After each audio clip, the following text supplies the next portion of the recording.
Assalamualaikum warahmatullahi wabarakatuh. Hai guys, apa kabar?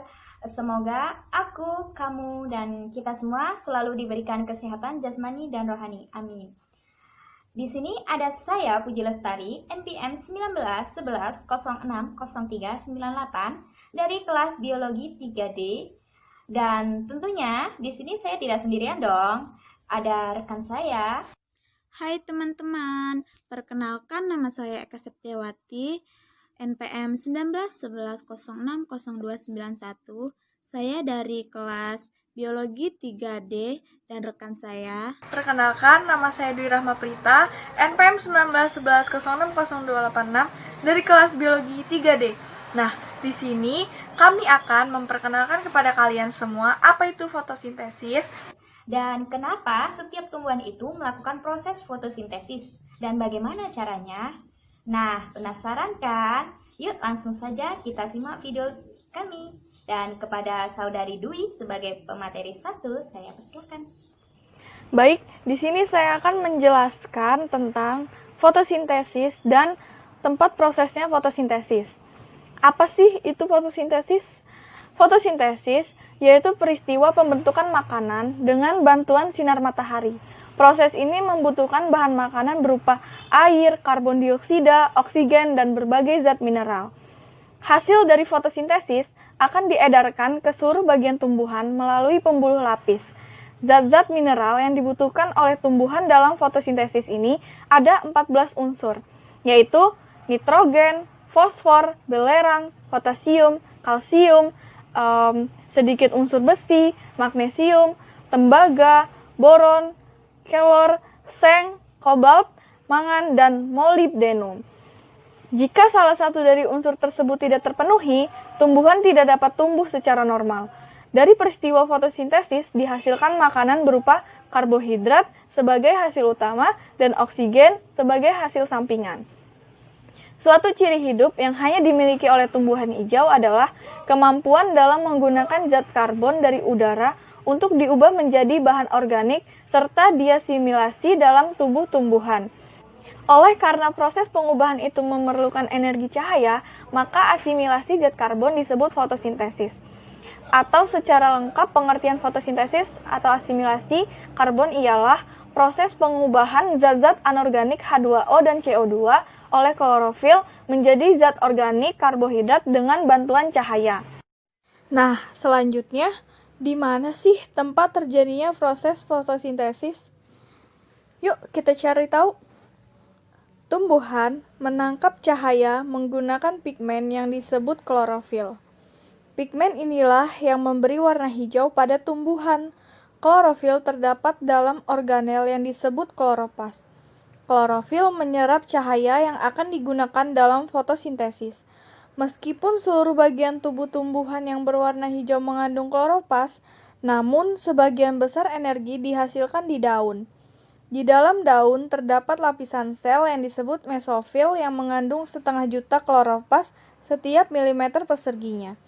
Cahaya akan melewati lapisan epidermis tanpa warna yang transparan menuju mesofil dari lilin yang bersifat anti air untuk mencegah terjadinya penyerapan sinar matahari ataupun penguapan air yang berlebihan.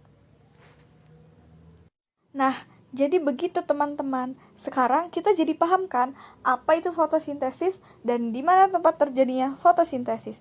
Selanjutnya, kita akan mencari tahu bagaimana terjadinya proses fotosintesis yang akan dibacakan oleh pemateri 2, yaitu Saudari Puji Lestari. Kepada Saudari Puji, saya persilahkan. Baik, terima kasih.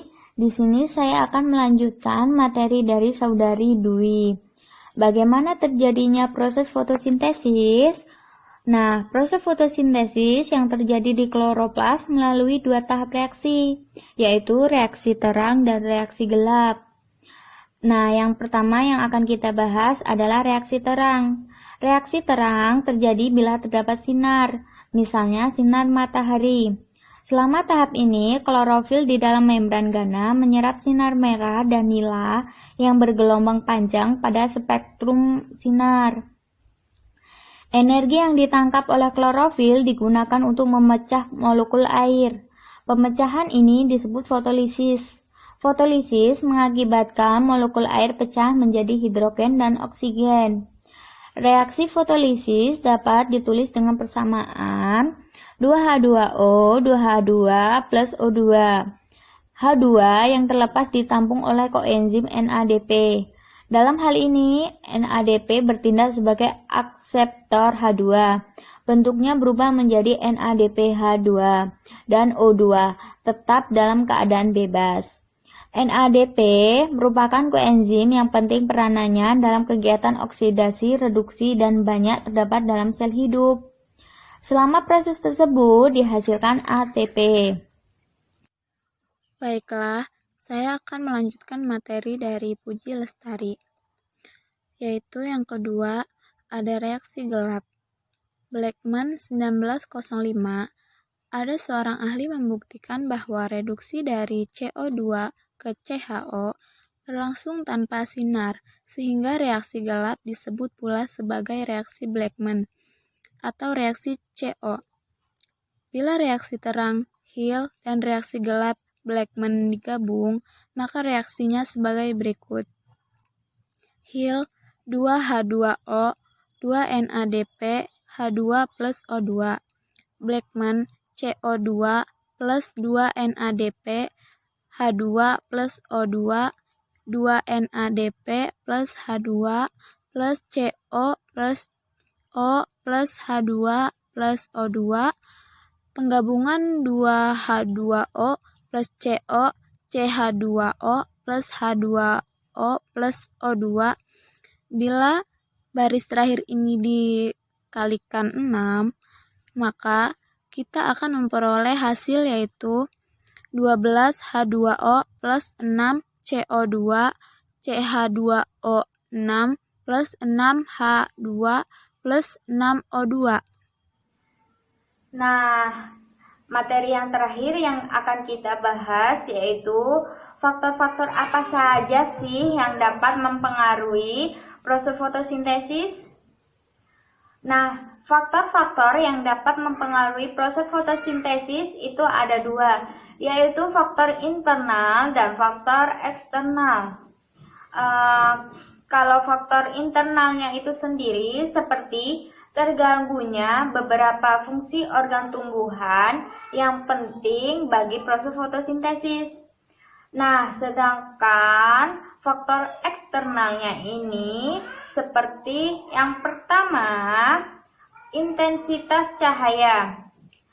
Laju fotosintesis maksimum ketika banyak cahaya, sehingga jika intensitas cahayanya berkurang, maka laju fotosintesisnya akan melambat.